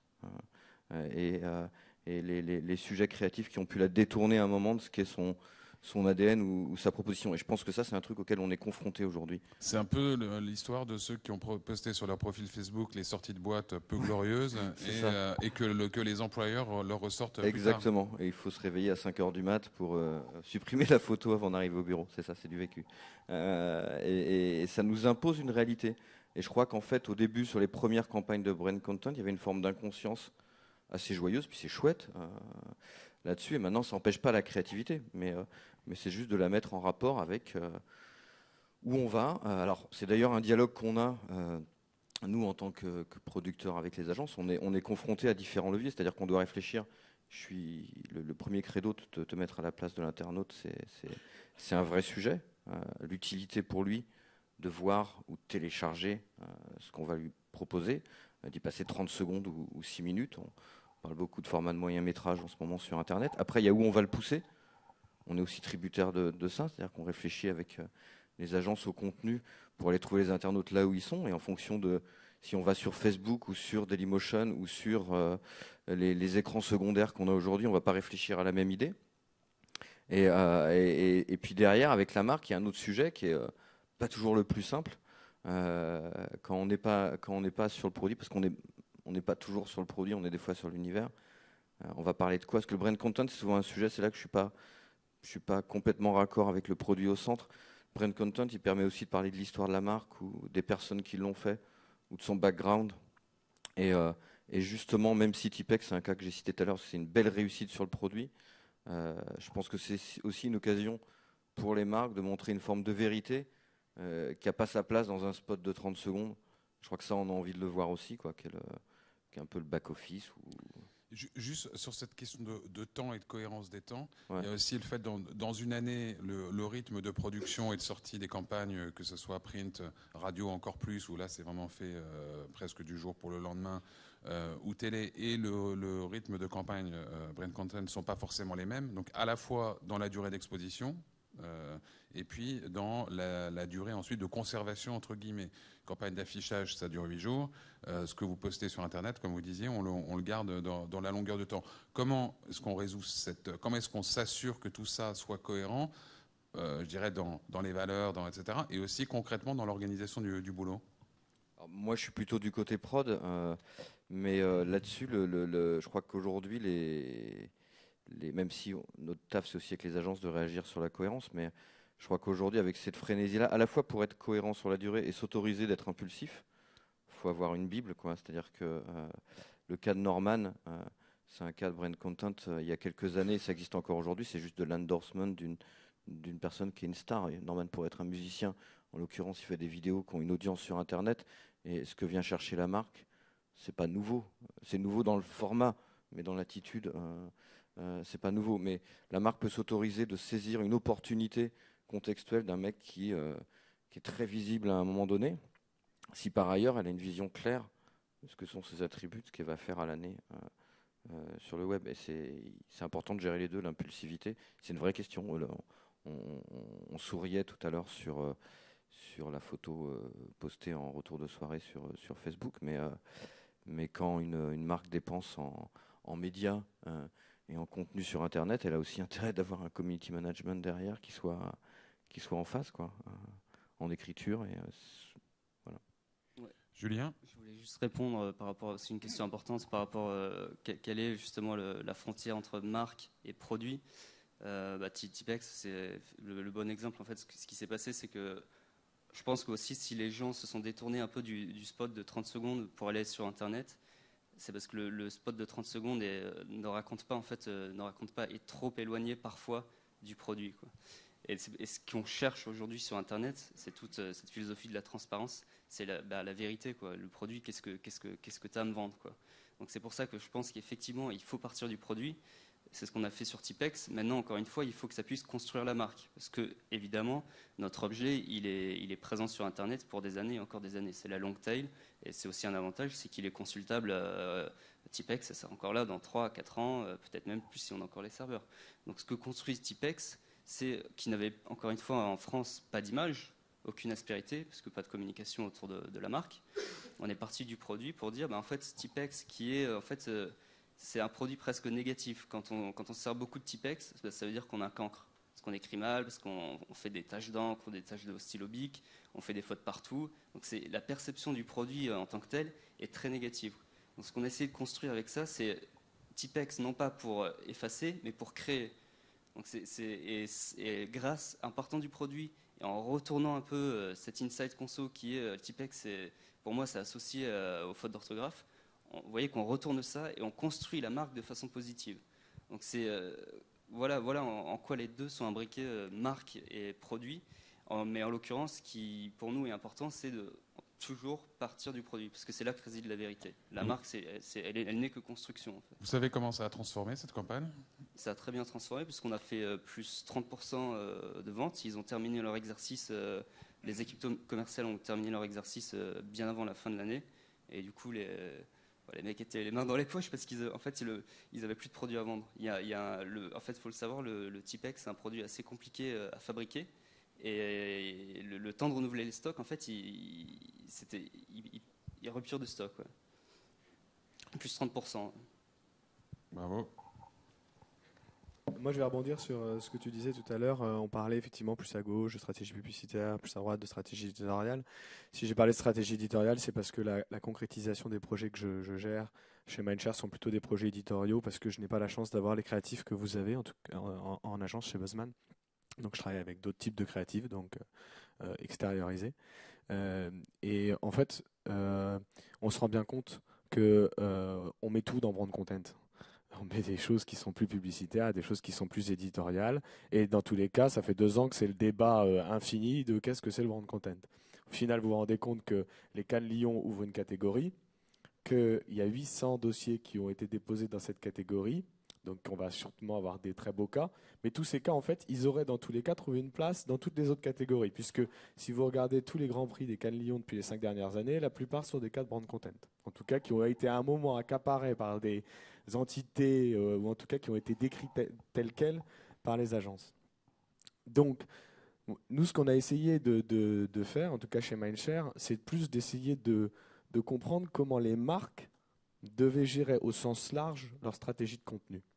Et pour moi, il y a, dans une problématique de marque, il y a ensuite des problématiques produits, il y a beaucoup de problématiques liées au contenu, puisque justement, grâce parce que du contenu, il y en a de plus en plus, parce que depuis ces dernières années, la montée en puissance de l'Internet, du digital, des réseaux sociaux, de la prise de parole des clients sur les réseaux sociaux, fait que les marques sont obligées de réfléchir non plus à juste la création, quelle qu'elle soit, qu'elles vont mettre dans un canal qui va leur être, dans une case qui va leur être dédiée, mais à la façon dont elles vont gérer cette masse de contenu et comment elles vont devoir exister au cœur de tous ces contenus qui circulent. Je ne connais plus les chiffres, mais le nombre de vidéos par jour qui sont postées sur les plateformes, le nombre de posts qui sont mis sur Facebook, etc.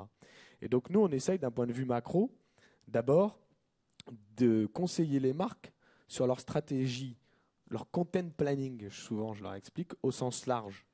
Et leur stratégie de contenu au sens large, il peut être à la fois très publicitaire, et du coup on essaie de le travailler avec, et au plus proche des agences de pub, et on laisse les publicitaires faire la création, où le produit est souvent très présent. Et il y a une chose très importante qu'a dit Julien, et pour lequel je suis complètement en phase, c'est les plus belles créations, qu'elles soient publicitaires ou éditoriales, elles s'appuient sur des insights très forts. Il n'y a rien de pire que les créations de brand content ou autres sur lesquelles il n'y a aucun insight. D'abord, ça ne marche jamais. Voilà. Et puis, dans une stratégie de contenu, il peut y avoir effectivement des réflexions de contenu publicitaire et des réflexions de contenu plus éditoriaux, parce que ça va servir une autre partie de la stratégie globale de la marque et de l'annonceur. Et on a fini sur l'exemple de Axe. Axe est un très bel exemple, parce que j'ai la chance de travailler aux côtés de Buzzman sur Axe à l'année.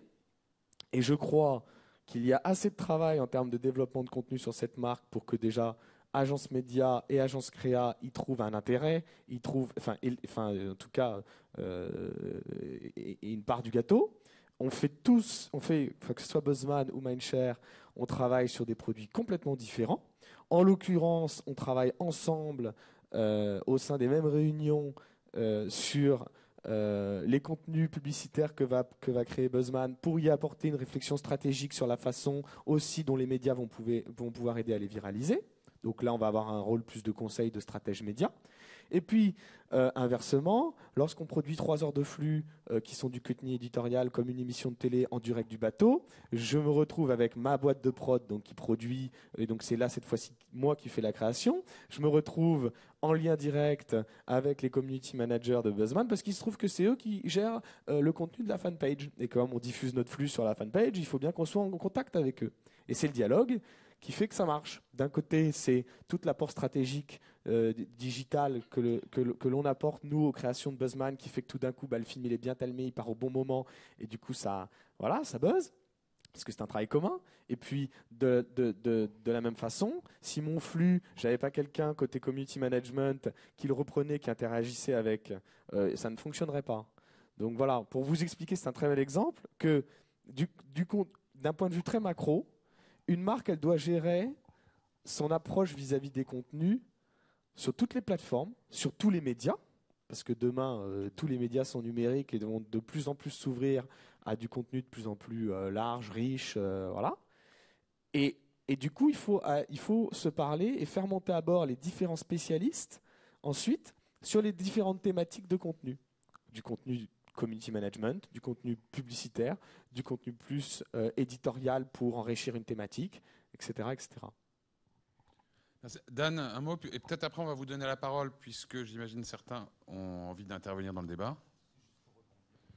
Avec le micro ouvert, ça sera encore mieux. C'était juste pour réagir sur ce que vient de dire Pierre. C'est difficile de généraliser. Il faut aussi se dire que les marques ont des objectifs. Enfin, il faut d'ailleurs qu'elles aient des objectifs dans ce choix de rentrer dans une stratégie de contenu.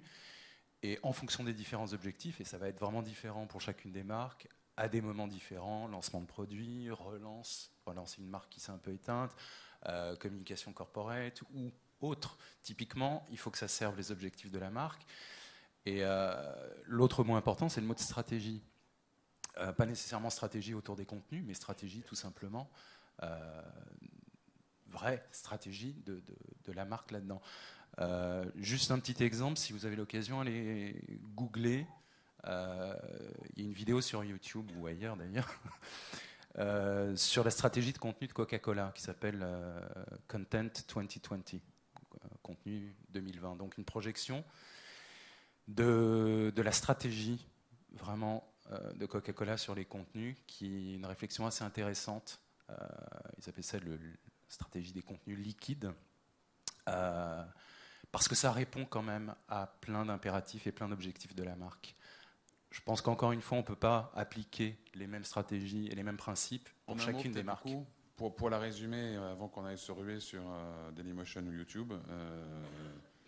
Prenez vraiment le temps de le regarder parce que c'est assez travaillé, assez complexe. Ça a été dessiné.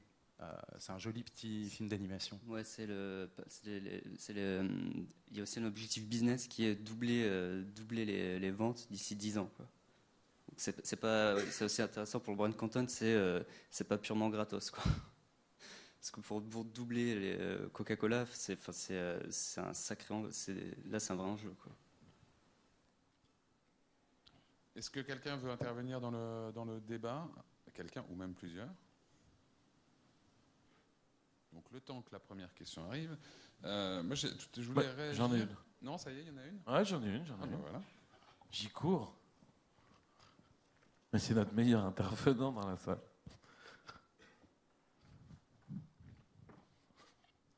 Je suis le poseur de questions officiel de la première question en fait.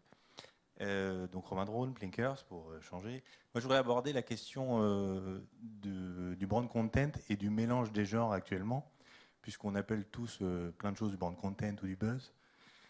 Mais pour reprendre l'exemple de Axe, que je connais bien puisque c'est mon frère en fait qui est dans la pub.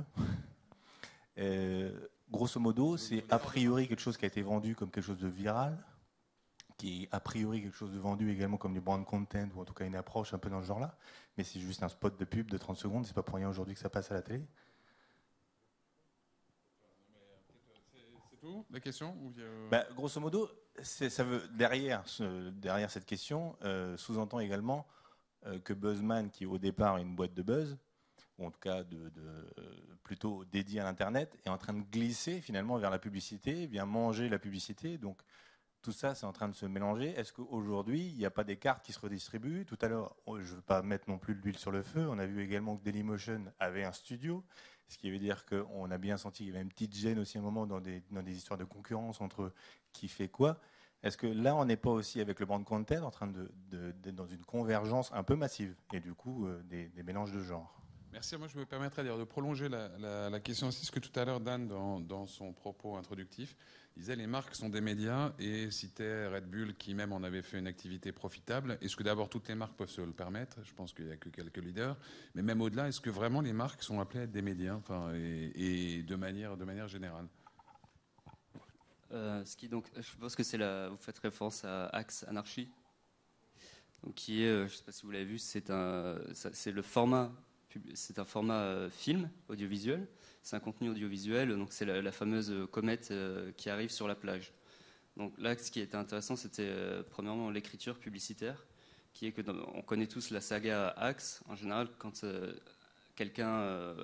un homme se passe du Axe, que ce soit pour la douche ou en spray, les filles, il attire les filles, invariablement. Et là, ce qui se passe, c'est le contraire. Donc c'est déjà une disruption publicitaire qui fait que tout de suite, c'est un hook en fait qui va, parce que voilà, les pubs Axe, on les connaît toutes, même si elles sont plutôt bien écrites et bien conçues. Le schéma narratif est un peu usé jusqu'à la corde maintenant. Donc là, c'est le premier accident publicitaire qui va faire que tout d'un coup, ça va éveiller votre intérêt de spectateur. Maintenant, ce que vous dites est très juste, c'est qu'on met beaucoup de choses dans le brand content et que le format de cette publicité, c'est un format audiovisuel. Ce qui change pour nous, c'est que maintenant on a la possibilité. Nous, on est des publicitaires, on fait du film à la télé, on fait du print, offline, comme n'importe quelle agence de pub. Ce qui change avec le brand content, c'est que si le contenu que vous avez est suffisamment intéressant et suffisamment viral entre guillemets, alors vous avez la possibilité de l'étaler sur un laps de temps beaucoup plus long que le simple spot de 30 secondes. Maintenant, ce qu'il y a ça, et on l'a vu là quand on discute depuis tout à l'heure, c'est fondamentalement, il y a beaucoup de choses qui changent. Les cartes sont redistribuées et aujourd'hui, là, tous autant qu'on est, on fait différents métiers, mais on est quand même amené à intervenir parfois. Les frontières changent, les lignes changent. Et ça, c'est intéressant. Nous aussi, on a été, donc on est une agence de publicité. On pense publicité intégrée. Ce qui est, en gros, on délivre d'abord l'idée créative et ensuite on va la faire vivre sur les médias les plus appropriés. Donc ce qui suppose déjà une première réflexion en stratégie média. On n'est pas une agence média, mais on fait de la stratégie média.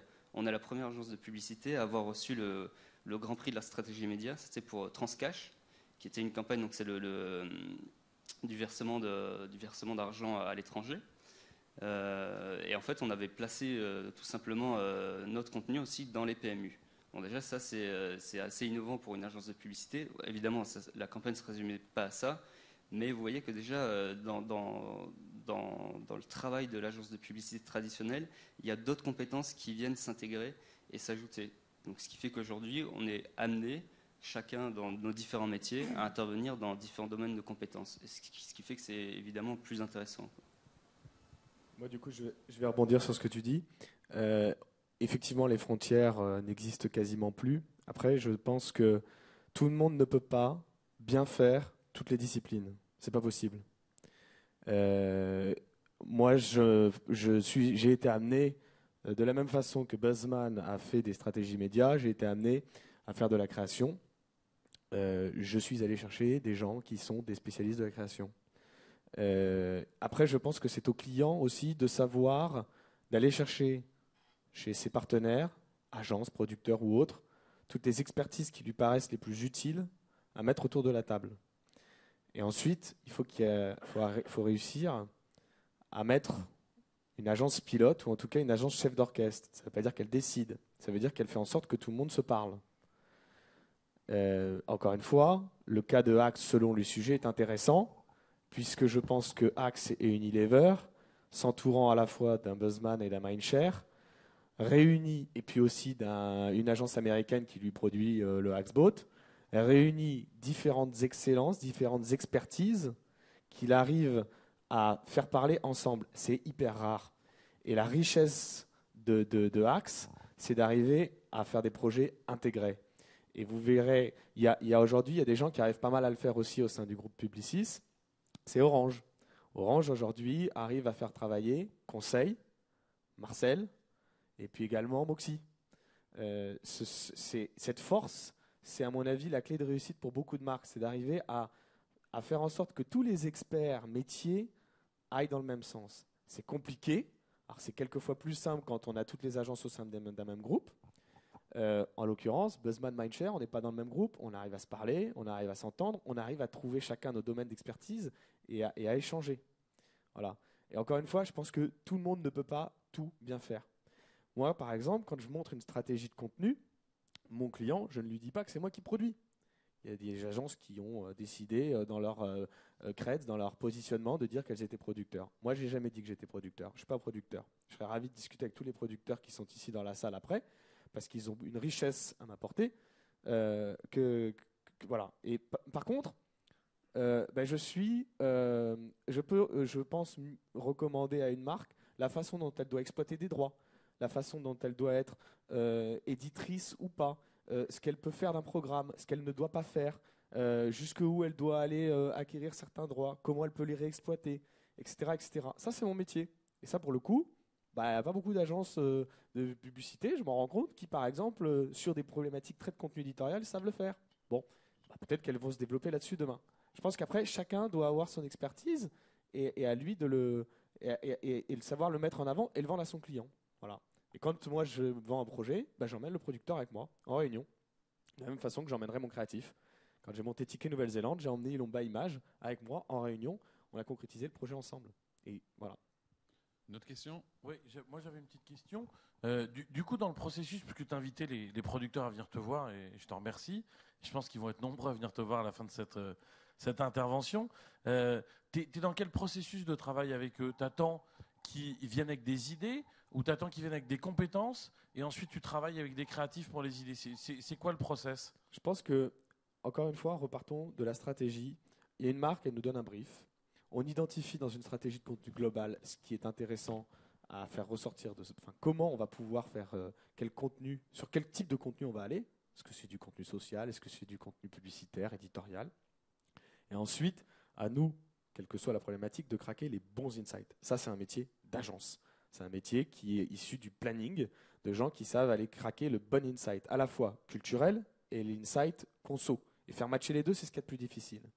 Ensuite, à nous d'aller chercher, quand on a le concept de base, le bon insight, les personnes qui vont nous apporter toute leur force créative, artistique, et qui vont pouvoir aller nous mettre en scène ce que les créatifs ont pu commencer à imaginer. Donc, pour ce qui est de mon métier, j'aime être nourri effectivement par les producteurs, mais je leur dis, ne me harcelez pas de tous vos pitchs. C'est pas parce que Axe est sur la séduction qu'il faut m'envoyer tous les programmes de drague, de shop. À un moment, je recevais plein de trucs avec Clara Morgan parce que Clara Morgan avait tourné dans un spot de Axe. Les strates des marques, elles évoluent tous les ans. Et souvent, beaucoup de personnes nous disent « Ah, mais j'ai vu ce spot et tout ça, c'est la strate de la marque. » Mais non, c'est peut-être la strate de cette année, mais on l'a travaillé l'an dernier. Là, on travaille sur 2013 déjà. Donc la strate, c'est plus du tout la même. On n'est plus du tout sur le même thème, on n'est plus du tout sur la même thématique. L'an dernier, on était sur les anges. Aujourd'hui, regardez, avec Axe, on est sur le chaos. Donc effectivement, tous les gens qui sont venus voir en début d'année sur les anges, ils se sont ramassés puisqu'ils ne pouvaient pas savoir qu'on allait être sur le chaos. Donc il faut que les producteurs, il faut les connaître, il faut connaître leurs expertises pour que nous, on puisse venir vers vous et aller chercher votre expertise. Et j'ai une question, excusez-moi, complémentaire. Est-ce que, par exemple, l'année dernière, on a eu, comme tu le sais, il y a un marché ici, il y a des gens qui pitchent, qui amènent des projets. L'année dernière, on a eu un projet qui s'appelle Geeks, qui est un projet qui a été acheté par Samsung, qui a été rediffusé sur la page Facebook de Samsung, qui a été exploité, mais qui existait en amont d'un achat Samsung. Est-ce qu'aujourd'hui, vous, en tant qu'agence, toi et Buzzman, mais alors Dailymotion, c'est un peu différent. Peut-être tu donnes une réponse aussi, une position par rapport à ça. Est-ce qu'aujourd'hui, un producteur qui a une Bible, un pilote fictionnel qui est prêt, est-ce qu'il peut venir te voir et te dire, est-ce que toi, tu peux m'aider à trouver un client qui va financer ça? Mais bien sûr, moi je vais vous parler d'un autre cas. Je ne sais pas s'il est dans la salle. Laurent Guérin de Murmure Productions a sorti un des premiers, puisqu'on parle de transmédia dans ce Cross Vidéo D, avait sorti à l'époque Détective Avenue. Détective Avenue, il est venu me voir, je pense, avec un mois de retard, malheureusement. J'ai complètement flashé sur le projet. Et pour le coup, c'est plus facile pour des marques de téléphonie, parce que tout d'un coup, on est sur l'utilitaire. Ces marques de téléphonie, c'est beaucoup plus facile de raccrocher à un contenu. La marque de téléphonie, c'est beaucoup plus difficile de le faire avec une marque de gel douche. En tout cas, avec tout le high-tech, on a beaucoup plus de facilité à jongler avec des contenus existants. Et j'avais à l'époque essayé de voir comment on pouvait rapprocher au maximum l'histoire de Détective Avenue à un des produits de Motorola, qui effectivement allait complètement en termes de fonctionnalité, de cible, etc., dans ce sens. Bon, c'était trop tard, tout était lancé, il présentait son truc à Cannes un mois après, on n'a pas pu le faire. Après, à nous surtout, quand un produit arrive de la part d'un producteur, à nous aussi de faire en sorte de, pas l'adapter, mais de faire matcher la problématique d'une marque, ses insights, à ce contenu. Et ensuite, ça c'est hyper important, de faire comprendre aux producteurs, s'il y a coproduction, s'il y a cofinancement, que la marque, à un moment, ne va pas spécialement l'ennuyer artistiquement, mais va de façon assez logique demander certaines choses. Des droits dérivés, une exploitation, etc. Voilà. Et je crois ne pas me tromper en disant que le produit dont tu parles est un produit pour lequel un des comédiens jouait dans une autre web-série payée par une autre marque au même moment. Personnellement, j'ai trouvé ça un peu moyen. Je pense ça a été l'occasion en tout cas là d'approfondir un peu sur l'aspect relation des producteurs et des agences. Non mais je vais vous redonner la parole. Du coup, puisqu'il est -5 et qu'on doit même -4 maintenant. Et pour rester ponctuel, minutes, hein. Peut-être vous proposer un dernier tour pour dire à la fois ce qui peut-être, de votre point de vue, mérite d'être ajouté sur la relation agence-producteur et puis sur aussi le point clé de la relation avec l'annonceur, parce que j'ai bien retenu au départ qu'il y avait un sujet d'organisation et de prise en charge du dossier et de niveau de prise en charge du dossier chez l'annonceur. Ça serait quoi aujourd'hui, le souhait ou le frein à lever pour que vos activités se développent au mieux? Je vais commencer par apporter une précision sur le fonctionnement de Buzzman. En tout cas, on est peut-être un tout petit peu différent dans le sens où on a d'abord premièrement un métier de conseil. Donc effectivement, jusque-là, on est pareil. Moi, je suis planeur stratégique, donc on répond effectivement à un brief client, on positionne des marques et on part évidemment tout le temps de l'insight. Tout ça, c'est le conseil pour emmener la marque vers la réalisation de ses objectifs. Ensuite, peut-être là où c'est un peu différent chez nous, c'est que évidemment on est une agence créative. Donc ce qu'on vend, c'est aussi la Big ID. Et en général, la façon dont on fonctionne toujours comme ça, c'est qu'on amène le concept publicitaire et ensuite on va pitcher des prods. Donc on a un avantage qui est non négligeable, c'est qu'on est une agence indépendante.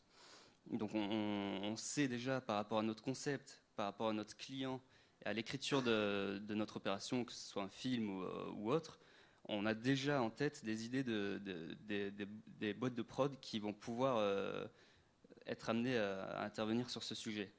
Donc ça c'est voilà. Donc en réalité nous on a déjà tout le temps notre concept, notre idée, notre écriture, même si bien évidemment une fois qu'on a choisi le producteur, on va travailler avec lui main dans la main. Parce que évidemment, eux, ils ont des inputs aussi très intéressants de leur côté. Voilà, mais c'est assez rare en fait.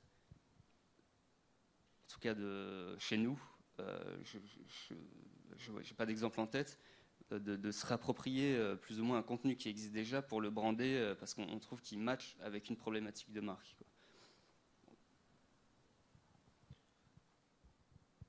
Donc, nous, chez Dailymotion, on a on va dire aussi une structure de sponsoring. Donc, on est un média grand public. Donc, globalement, sur les thématiques de sponsoring, on essaie de se caler sur le calendrier éditorial annuel. Donc, du coup, on est capable de proposer à des marques, on va dire, tous les marronniers de l'année, donc notamment des contenus sur les JO, l'Euro 2012, par exemple, etc. En revanche, on peut être aussi amené à rencontrer des producteurs, donc des boîtes de production qui ont des concepts, et on arrive aussi des fois sur des modèles, on est capable d'aller les commercialiser, d'aller les présenter à des marques pour faire en sorte que ce type de projet se fasse. Donc nous, on est aussi dans ce type de logique, mais c'est des logiques qui peuvent être un peu plus complexes. Donc d'un point de vue vraiment très très pratique et hyper pragmatique, c'est souvent assez difficile de vendre des programmes en termes de sponsoring, surtout sur le digital. Donc je pense que c'est des choses qui se font un peu plus facilement sur d'autres médias, mais sur le digital, voilà, à moins d'avoir cette notion d'exclusivité. Voilà, donc c'est vraiment un élément assez complexe, et je rejoins un peu ce qui est finalement là où on améliore des chances de remporter par exemple des budgets ou de répondre vraiment à des vraies problématiques, c'est quand on propose des choses qui sont vraiment ad hoc, qui sont vraiment personnalisées. Donc voilà, l'approche sponsoring, c'est une approche qui est très intéressante, mais qui est aussi assez complexe à vendre. Donc il faut remonter très souvent, on va dire, la food chain de la publicité, c'est-à-dire qu'il ne faut pas juste aller voir Pierre, mais il faut aussi aller voir l'annonceur, parce qu'on sait que telle marque a telle problématique, mais donc du coup ça demande une vraie projection, une vraie connaissance de la marque, une vraie connaissance de ses temps forts marketing, et voilà, une vraie connaissance aussi de l'ADN de la marque pour se dire que tel contenu va vraiment matcher avec ce qu'elle recherche. Mais en tout cas, c'est une activité qu'on a, voilà, qui est assez pérenne chez nous et auquel on a très souvent recours. Donc, voilà. Merci, Dan. Juste pour réagir sur ce que tu disais, c'est clair qu'on n'est plus dans le domaine du brand content, on est là dans des contenus qui ne sont pas à l'initiative de la marque. C'est toujours difficile pour une marque d'accepter un projet extérieur qui arrive comme ça. Le brand content, en général, est quand même impulsé par la marque ou son agence. Moi, je conseillerais absolument pas aux producteurs d'aller voir une marque avec un projet fini. Excuse-moi Pierre, moi je voulais juste revenir sur la question de tout à l'heure qui était vraiment intéressante sur le fait, voilà, tout est brand content, tout n'est pas. Enfin, ce qui est sûr, enfin moi pour ma part, c'est purement personnel. Donc voilà, ce que je disais tout à l'heure, moi je suis pas un théoricien du brand content, je suis plutôt un praticien. J'arrive toujours pas vraiment à définir les choses, mais ce qui est sûr, c'est que des fois un spot télé peut être vraiment du brand content. Même un spot télé, c'est du brand content. Et j'en veux, je sais pas moi, pour exemple. 2-3 dernières campagnes, on va dire, de Volkswagen, mais qui ont des têtes de spot télé, mais voilà, sauf qu'ils ne font pas 30 secondes, ils font 1 minute 20, 1 minute 45, 2 minutes, mais qui ont une production léchée, une production de spot télé, mais qui ont fait des cartons en termes d'audience sur le digital. Donc, voilà, brand content, voilà, il faut effectivement se poser des contenus sur sa stratégie poser des questions sur sa stratégie de contenu. Il ne faut pas non plus, trivial, se prendre la tête. Voilà. Il y a des fois, voilà, quand on part, qu'on a une vraie idée créative et qu'on a envie de la décliner sur le web, ben ça peut vraiment rencontrer le succès parce qu'on fait marrer les gens, parce que c'est divertissant. Et on avait l'exemple de Dan tout à l'heure sur l'OP Cartier, qui à la base était un vrai spot télé, mais en fait derrière il y avait un format long, et comme c'était une vraie production qui est du niveau d'un production cinéma, voilà, d'un Prometheus par exemple, et donc du coup en fait ils ont distribué ça à la fois en télé, mais ils l'ont distribué aussi sur internet, et qu'ils ont eu la bonne stratégie média, et ça a vraiment fonctionné parce que ça leur ressemblait, que c'était aspirationnel. Un dernier mot. Pour conclure, je pense qu'il faut c'est très bien. Moi, je trouve que effectivement, on fasse beaucoup de conférences sur le brand content. Moi, j'aimerais effectivement qu'on élève de plus en plus le débat, et qu'avec nos clients, on soit beaucoup plus sur quelle doit être votre stratégie de contenu, qu'elle soit de création, de curation, de production, de syndication, parce qu'il n'y a pas que de la création, c'est une stratégie de contenu au sens large. Souvent, les clients viennent nous voir, maintenant c'est bien en nous disant brand content, mais il faut leur montrer que maintenant ça doit se penser dans le cadre d'une stratégie globale. C'est pour le coup à nous de dire si une marque doit être éditeur de contenu et devenir un média à part entière comme le fait Red Bull ou pas. Personnellement, je suis persuadé que toutes les marques n'ont pas à faire ce que fait Red Bull. Je travaille pour des marques de lessive, de margarine, elles font du très beau brand content, mais je pense que si demain elles vous balancent 6000 heures de contenu pour les ménagères, ça va peut-être être très bon, ça va peut-être coûter beaucoup d'argent, mais je ne suis pas sûr qu'elles le sentiront sur leur vente. Voilà. Et d'un autre côté, Red Bull en a fait avec 6000 personnes qui travaillent dans le monde là-dessus, un vrai levier business. C'est-à-dire que c'est pour eux quand même du chiffre d'affaires additionnel en plus de la vente de boissons.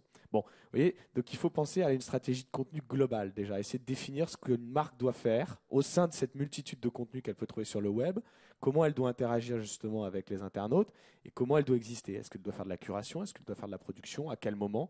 Est-ce que ça doit être plus marketé produit? Est-ce que ça doit être plus éditorial, etc. Ça, c'est le premier point, d'un point de vue très macro.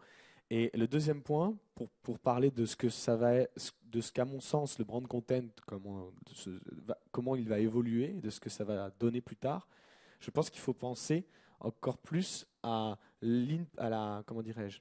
tout ce que l'innovation peut apporter au contenu. Aujourd'hui, la narration transmédia et les producteurs transmédia qui sont là sont encore peu nombreux. à aller sur ce type de narration, c'est une narration très innovante qui, à mon avis, dont on va de plus en plus entendre parler, notamment pour des productions faites par des marques. C'est génial parce que ça embarque plusieurs médias, donc ça embarque l'intérêt d'une stratégie média. Mais il n'y a pas que l'innovation en termes de narration, il y a aussi l'innovation technologique. Quand le Axbot, qui est un vrai produit de brand content, aujourd'hui se connecte avec des bornes RFID au digital, il y a un rapprochement de deux mondes, le monde virtuel et le monde réel. Lorsque vous le savez, les puces NFC arrivent dans tous les téléphones, il va y avoir des interactions avec des contenus dans des lieux réels qui seront de plus en plus forts et qui doivent, les innovations technologiques, ces innovations technologiques doivent être, à mon avis, de plus en plus appréhendées par les marques, préemptées par les marques. Et notamment, parce qu'on en a parlé aussi beaucoup pendant ces Cross Video Day, parce que ça a été l'objet de plusieurs conférences, il y a, à mon avis, énormément de contenus de marque qui vont arriver sur le second écran autour de projets, si vous voulez, de social télé, embarqués autour de contenus très forts, des contenus d'émissions. Il y a beaucoup de marques qui peuvent, à mon sens, apporter du contenu supplémentaire à celui qu'une chaîne apporte, coproduire peut-être avec une chaîne certains contenus supplémentaires qu'elles peuvent apporter aux internautes sur le second écran. Nous lançons d'ailleurs lundi, vous le verrez, le premier réseau social, en fait, première appli multi-écran autour d'une émission de télé produite complètement par une marque. On s'est entendu avec le producteur, avec la chaîne, et on s'est dit comment apporter de la richesse autour d'une émission de télé, dont la marque va être partenaire bien évidemment en télé, comment apporter de la richesse supplémentaire. Eh bien, on va faire en sorte que la marque apporte autre chose, donc rapproche encore plus les fans du programme à son programme. Imaginez demain une marque qui, par exemple, est sponsor d'une écurie de F1. C'est très complexe en termes de droit, donc je pense qu'on n'y sera pas avant 2015-2014. Mais pourquoi une marque qui est sponsor d'une écurie de F1 ne pourrait-elle pas faire découvrir à tous ses fans du contenu exclusif en direct des stands pendant que les gens regardent leur Grand Prix? Voilà. Ça, c'est les applications de second screen vont nous aider à développer de plus en plus du contenu que les marques pourront préempter. Voilà.